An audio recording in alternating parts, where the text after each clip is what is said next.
မင်္ဂလာပါတင်လာပြန်လာပြီ let's go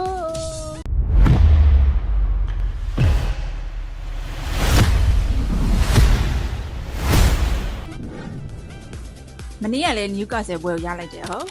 နိုင်ပွဲတွေဆက်လာတဲ့တင်လာရဲ့တင်တဲ့တူဒီနေ့မှလည်းဘလို့အနိုင်ယူသွားမလဲဆိုတာကိုစလိုက်ကြရအောင်ဒီနေ့ကတော့ Champions League ရဲ့ quarter final ဖြစ်တဲ့ Arsenal နဲ့ Real Madrid အသင်းကိုသုံးသပ်ပြချင်ပါတယ်